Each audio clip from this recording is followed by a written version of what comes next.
Everyone. तो आज की इस वीडियो में हम बात करेंगे जनरल ऑर्गेनिक केमिस्ट्री के ये कुछ टॉपिक्स। वन बाय वन हम इन्हें डिस्कस करेंगे। सबसे पहले हम डिस्कस करेंगे donor ability. Okay, donor ability का मीन्स हमने किसी भी मॉलिक्यूल में ये देखना है कि कौन सा एटम जो है वो अपने इलेक्ट्रॉन्स डोनेट कर रहा है। ठीक है, इसके कुछ 3-4 वो होते हैं, रूल्स होते हैं कि कौन सा आइटम पहले डोनेट करेगा, वो हमने देखना है। देखिए, सबसे पहले हम देखेंगे electronegativity. Fluorine, oxygen and nitrogen, ये 3 एटम्स हैं। अगर मैं आपसे पूछूं कि इन तीनों में से कौन सा ज़्यादा इलेक्ट्रोनेगेटिव है, तो वो होगा fluorine, then oxygen, then nitrogen. हम इसे ऐसे याद कर सकते हैं, FON, फोन। ठीक है, सबसे ज़्यादा fluorine, oxygen and then nitrogen. तो जो फ्लोरीन है वो इलेक्ट्रॉन्स को अपनी तरफ पुल करके रखेगा, तो वो नहीं चाहेगा कि वो अपने इलेक्ट्रॉन्स जल्दी से जल्दी किसी को दे। तो हम कह सकते हैं कि जो नाइट्रोजन है वो अपने इलेक्ट्रॉन्स इजीली दे देगा in comparison to oxygen and fluorine. तो ये तो हो गया पहले, सबसे पहले देखने का कि डोनरेबिलिटी किसकी ज़्यादा है। सबसे ज़्यादा नाइट्रोजन की, देन ऑक्सीजन की एंड देन फ्लोरीन की। तो सेकेंड चीज हम देखेंगे, ये तो हो गया इलेक्ट्रोनेगेटिविटी के बेस के ऊपर। अब हम देखेंगे डीलोकेलाइजेशन। तो डीलोकेलाइजेशन में क्या होता है कि देखिए, मैंने यहाँ पर एक एग्जांपल लिखी। अब देखिए, यहाँ पर ऑक्सीजन के पास भी लोन पेयर ऑफ इलेक्ट्रॉन्स हैं और नाइट्रोजन के पास भी। तो हम कहेंगे कि जो नाइट्रोजन है वो ज़्यादा इलेक्ट्रोनेगेटिव नहीं है ऑक्सीजन से, तो वो अपने इलेक्ट्रॉन दे देगा। बट यहाँ पर क्या हो रहा है, यहाँ पर कॉन्जुगेशन इन्वॉल्व है। जो नाइट्रोजन है वो अपने इलेक्ट्रॉन कॉन्जुगेशन में दे रहा है। ठीक है, जो कार्बन है वो इलेक्ट्रोफिलिक है, तो वो इलेक्ट्रॉन नाइट्रोजन से ले लेगी और ऑक्सीजन को दे देगी। तो ये यहाँ पर एक कॉन्जुगेशन स्ट्रक्चर बन गया है। तो इससे क्या हुआ कि जो नाइट्रोजन के इलेक्ट्रॉन्स थे वो तो कॉन्जुगेशन में इन्वॉल्व हो गए, तो क्या होगा कि वो अपने इलेक्ट्रॉन्स जो है वो नहीं देगा। तो यहाँ पर जो है वो oxygen as a nucleophile attack करेगा। तो ऑक्सीजन की जो डोनरेबिलिटी है वो ज़्यादा है in comparison to nitrogen, because nitrogen के जो इलेक्ट्रॉन है वो लोकलाइजेशन में चले गए हैं, डीलोकलाइजेशन में। ठीक है, तो एक हमने देख लिया इलेक्ट्रोनेगेटिविटी और एक हमने देख लिया डीलोकलाइजेशन ऑफ इलेक्ट्रॉन्स। और थर्ड हम देखेंगे हाइब्रिडाइजेशन। तो हाइब्रिडाइजेशन में क्या होता है, देखिए, एक होता है S, then SP, SP2, SP3, then P। ये होगा ऑर्डर ऑफ डोनर एबिलिटी। देखिए, जो S ऑर्बिटल होता है वो न्यूक्लियस के बहुत ज़्यादा नज़दीक होता है। ठीक है, तो वो क्या करेगा कि वो अपने इलेक्ट्रॉन इजिली नहीं देगा। तो हम ये ऑर्डर लिख सकते हैं फॉर द डोनर एबिलिटी। देखिए, इसमें एस करेक्टर जो वो है 100% है। इसमें हम देखेंगे तो 50-50% है, दोनों एस भी और पी भी। ऐसे हम 100 को 3 में डिवाइड कर देंगे। ठीक है, तो ऐसे करके हमारे पास ये ऑर्डर बन जाएगा फॉर द डोनर एबिलिटी। अगर हम बात करें ऑर्डर ऑफ अप्रोच की, तो हमने सबसे पहले देखना है हाइब्रिडाइजेशन, देन डीलोकलाइजेशन। सबसे पहले हम देखेंगे hybridisation, then nature of electron and last में हम देखेंगे इलेक्ट्रोनेगेटिविटी। ये साइन होता है इलेक्ट्रोनेगेटिविटी का। This order for the donor ability. सबसे पहले हम देखेंगे हाइब्रिडाइजेशन कि उसकी हाइब्रिडाइजेशन कौन सी है, उसके बाद की इलेक्ट्रॉन डीलोकलाइजेशन में तो नहीं जा रहा, या फिर लास्ट में हम देखेंगे उसकी इलेक्ट्रोनेगेटिविटी। इनके बेस पर हम बता सकते हैं कि कौन सा मॉलिक्यूल जो है वो ज़्यादा डोनेट कर सकता है इजीली। ये हो गया हमारा फर्स्ट टॉपिक, डोनरेबिलिटी। अब हम बात करेंगे न्यूक्लियोफाइल्स के बारे में, जो कि हमारी जनरल ऑर्गेनिक केमिस्ट्री का ही एक टॉपिक है, न्यूक्लियोफाइल्स। देखिए, न्यूक्लियोफाइल्स का मतलब होता है कि कोई भी मॉलिक्यूल जो इलेक्ट्रॉन रिच है, तो उन्हें हम कह सकते हैं कि वो एज अ न्यूक्लियोफाइल बिहेव कर रहा है। जैसे देखिए, मैंने यहाँ पर एक एग्जांपल लिखी ROH, अल्कोहल की। अब हमें पता है कि ऑक्सीजन के पास लोन पेयर ऑफ इलेक्ट्रॉन्स हैं, तो तो हम कह सकते हैं कि जो ऑक्सीजन है वो इलेक्ट्रॉन रिच है, तो वो अपने इलेक्ट्रॉन दे सकता है इजीली। यहाँ पर कोई और इलेक्ट्रोनेगेटिव एलिमेंट तो है नहीं कि हम कंपैरिजन करेंगे कि कौन सा पहले देगा। तो यहाँ पर सिर्फ एक सिंपल मॉलिक्यूल लिखा हुआ है जिसमें हमने ये देखना है कि ये जो ऑक्सीजन है वो इलेक्ट्रॉन रिच है, तो ये एज अ न्यूक्लियोफाइल यहाँ पर बिहेव कर सकता है। जो भी मॉलिक्यूल जो है उसमें कोई एटम इलेक्ट्रॉन रिच है तो वो एज अ न्यूक्लियोफाइल बिहेव करेगा, वो इलेक्ट्रॉन अपने इजिली दे देगा।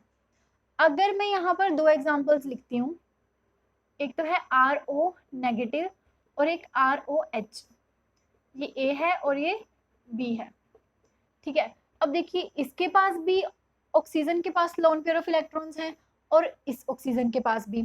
अब अगर हमने इन दोनों में से देखना है कि कौन सा इलेक्ट्रॉन रिच ज्यादा है, तो हम देखेंगे इस नेगेटिव चार्ज को। देखिए ऑक्सीजन तो कॉमन है दोनों में, बट इस ऑक्सीजन के ऊपर जो है वो नेगेटिव चार्ज है। और हमें पता है कि जो नेगेटिव चार्ज होता है वो दो इलेक्ट्रॉन से मिलकर बनता है, 2 इलेक्ट्रॉन से मिलकर एक नेगेटिव चार्ज बनता है। तो ये ऑक्सीजन ज्यादा इलेक्ट्रॉन रिच है in comparison to this one. तो हम कह सकते हैं कि A is good nucleophile in comparison to the B। Okay, ये तो हो गया हमारे पास न्यूक्लियोफाइल्स के बारे में। अब थर्ड टॉपिक जो है वो है इलेक्ट्रोफाइल्स। जैसे न्यूक्लियोफाइल्स इलेक्ट्रॉन रिच होते हैं, वैसे जो न्यूक्लियोफाइल्स इलेक्ट्रॉन रिच होते हैं, वैसे जो इलेक्ट्रोफाइल्स होते हैं वो इलेक्ट्रॉन डी एफिशिएंट होते हैं। अब इलेक्ट्रॉन डी एफिशिएंट हम कैसे देखेंगे, जैसे देखिए हमने कोई यहाँ पर मेटल ले लिया Na पॉजिटिव। अब इस सोडियम के ऊपर पॉजिटिव चार्ज है, तो हम कह सकते हैं कि ये इलेक्ट्रॉन डी एफिशिएंट है। या फिर देखिए मैंने Ag पॉजिटिव लिख दिया, अब इसके पास भी इलेक्ट्रॉन की डी एफिशिएंसी है क्योंकि इसके ऊपर पॉजिटिव चार्ज आ गया। पॉजिटिव चार्ज का मतलब है कि उसने इलेक्ट्रॉन अपने किसी को दे रखे हैं, ठीक है। तो इसने इलेक्ट्रॉन दे रखे हैं तो इलेक्ट्रॉन डी एफिशिएंट सेंटर हो गया। तो इसे हम क्या कहेंगे कि ये एज अ इलेक्ट्रोफाइल बिहेव कर रहा है। अगर यहाँ पर होगा इलेक्ट्रॉन रिच तो हम कहेंगे कि वो एज अ न्यूक्लियोफाइल बिहेव कर रहा है।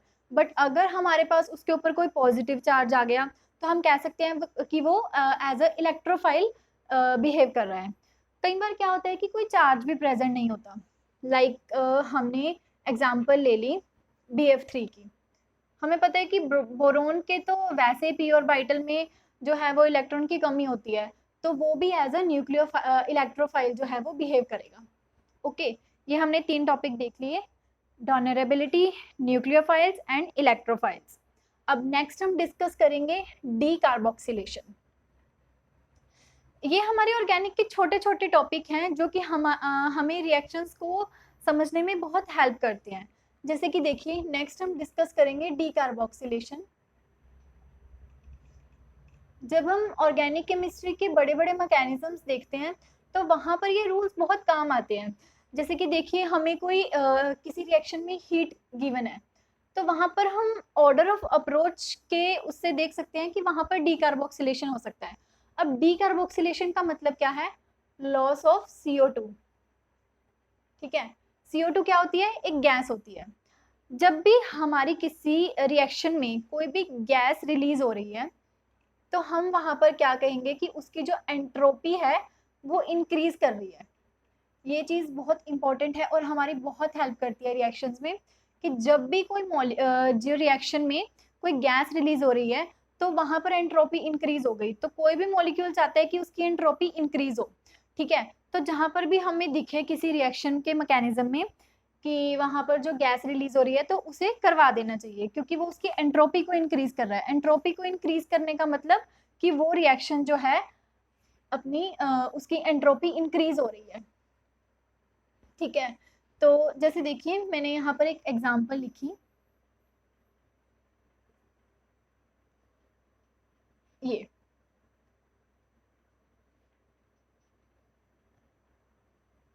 अब इस एग्जांपल में हमने हीट करवा दी, ठीक है। अब हीट दी हुई है तो हम सोच सकते हैं कि यहाँ पर CO2 ग्रुप भी निकल सकता है ना। तो CO2 अगर हम यहाँ पर CO2 को रिलीज करवाते हैं, जैसे देखिए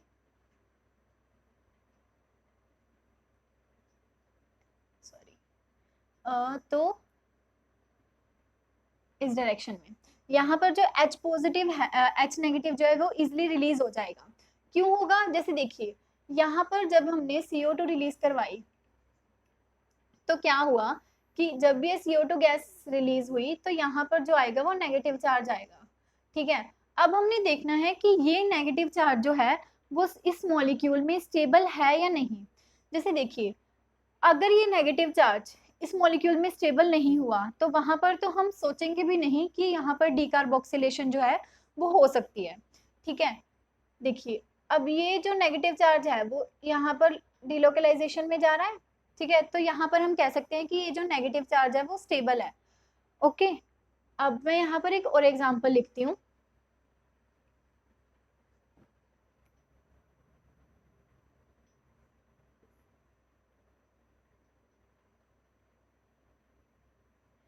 इस मॉलिक्यूल में हमारे पास जो कार्बोक्सिलिक एसिड ग्रुप है वो इस पोजीशन पे लगा हुआ है। अब देखिए अगर हम इस मॉलिक्यूल में हीटिंग करवाते हैं तो यहाँ पर भी कार्बन डाइऑक्साइड जो गैस है वो रिलीज हो सकती है। ठीक है, तो जब यहाँ से जो कार्बन डाइऑक्साइड गैस है वो रिलीज होगी तो जो नेगेटिव चार्ज है अनायन जो है वो यहाँ पर प्रोड्यूस होगा। ठीक है, तो इस नेगेटिव चार्ज को हमने देखना है कि इस मॉलिक्यूल में जो नेगेटिव चार्ज है ये स्टेबल है भी या नहीं। देखिए यहाँ पर जो ये नेगेटिव चार्ज है बिल्कुल भी स्टेबल नहीं है according to the Bredt's rule. तो ब्रेड्स रूल क्या कहता है कि हमारे पास किसी भी मॉलिक्यूल में अगर ब्रिजिंग पोजीशन के ऊपर डबल बॉन्ड आता है तो वो बिल्कुल भी स्टेबल नहीं होता। जैसे देखिए जब ये अपने इलेक्ट्रॉन्स इस डायरेक्शन में देगा तो यहाँ पर हमारे पास डबल बॉन्ड आएगा और ऑक्सीजन के ऊपर आ जाएगा नेगेटिव चार्ज। तो ये मॉलिक्यूल बिल्कुल भी स्टेबल नहीं है according to the Bredt's rule. ये बहुत ही इंपॉर्टेंट रूल है। According to the Bredt's rule this molecule is not stable. तो यहाँ पर हमारे पास डीकार्बोक्सिलेशन जो है वो नहीं होगी। तो नेक्स्ट हम बात करेंगे कुछ स्मॉल स्मॉल टर्म्स के बारे में लाइक पीएच, पीकेए, ये सब क्या होती हैं। उससे पहले हम डिस्कस करेंगे बेसिसिटी। तो बेसिसिटी क्या होता है? जैसे कि हमें पता है कि जो बेस होता है वो इलेक्ट्रॉन डोनर होता है, उसके पास इलेक्ट्रॉन रिच होते हैं। ठीक है, तो जो इलेक्ट्रॉन रिच हैं वो अपने इलेक्ट्रॉन्स देना चाहेंगे जैसे कि न्यूक्लियोफाइल्स में था, है ना। तो यहाँ पर हम क्या देखते हैं कि जो बेसिसिटी होती है वो डायरेक्टली प्रोपोर्शनल होती है पीकेए वैल्यू के। जितनी ज्यादा बेसिसिटी होगी उतनी ही ज्यादा उस मॉलिक्यूल की पीकेए वैल्यू होगी। अब पीकेए वैल्यू क्या होता है? देखिए pKa is equals to minus log of Ka। अब Ka क्या है? Acid dissociation constant. जितनी ज्यादा बेसिसिटी होगी उतनी ज्यादा उस मॉलिक्यूल की pKa वैल्यू होगी। अगर हम बात करें एसिडिटी के बेस में तो जितनी ज्यादा एसिडिटी होगी उतनी ही कम उसकी pKa वैल्यू होगी। ये इनवर्स रिलेशन होता है एसिडिटी का pKa वैल्यू के कंपैरिजन में। लाइक देखिए ये भी एक इम्पॉर्टेंट रिजल्ट है कि जितनी ज्यादा pKa वैल्यू होगी उतनी ही कम उसकी एसिडिटी होगी, या फिर हम कह सकते हैं कि जितनी ज्यादा एसिडिटी होगी उतनी ही कम उस मॉलिक्यूल की pKa वैल्यू होगी। ठीक है, तो ये तो हमने देख लिए pKa। तो अब हम बात करेंगे pH। pH क्या होता है? pH जो होता है वो minus log of H positive. ये हमारे पास H पॉजिटिव की कॉन्सेंट्रेशन को डिफाइन करता है। जैसे देखिए हमने लैब में कुछ एक्सपेरिमेंट्स किए होते हैं जिससे हमें पता चलता है कि कोई भी मॉलिक्यूल की अगर पीएच है अगर वो 0 से 7 के बीच में आ रही है तो हम कह सकते हैं कि वो एसिडिक है। अगर 7 आ रही है तो वो न्यूट्रल है। अगर 7 to 14 आ रही है तो वो बेसिक है। ठीक है, ये कुछ वैल्यूज होती हैं पीएच की। तो यहाँ पर हमने देख लिया पीएच, पीकेए। अब हम डिस्कस करेंगे ऑर्थो इफेक्ट के बारे में। देखिए ऑर्थो इफेक्ट क्या होता है? हमारे पास कोई एरोमेटिक कार्बोक्सिलिक एसिड है, ये बेंजीन रिंग हमने ले ली, यहाँ पर कोई OH ग्रुप लगा दिया, तो according to the ortho effect यहाँ पर हमारे पास कार्बोक्सिलिक एसिड लगा हुआ है, तो यहाँ पर जो ये कोई इलेक्ट्रॉन डोनेटिंग या इलेक्ट्रॉन विदड्रॉइंग ग्रुप होगा तो वो इसकी एसिडिटी को इंक्रीज कर देगा। कार्बोक्सिलिक एसिड जो वैसे तो बहुत ही अच्छा एसिड होता है, तो ये जो हमारे पास ऑर्थो ग्रुप पे कोई भी ग्रुप लगा हुआ है लाइक इलेक्ट्रॉन डोनेटिंग और इलेक्ट्रॉन विदड्रॉइंग ग्रुप, तो वो उसकी एसिडिटी को इंक्रीज कर देगा, तो उसे हम कहेंगे ऑर्थो इफेक्ट। ओके, तो ये कुछ इंपॉर्टेंट टॉपिक्स थे जनरल ऑर्गेनिक केमिस्ट्री के। इसमें और भी कुछ टॉपिक आते हैं जैसे कि inductive effect, mesomeric effect, hyper conjugation, electromeric effect, वो मैंने अपनी एक और वीडियो में समझाए हुए हैं, तो उसका लिंक मैं आपको डिस्क्रिप्शन बॉक्स में दे दूंगी। ओके, आज के लिए इतना ही। Thank you.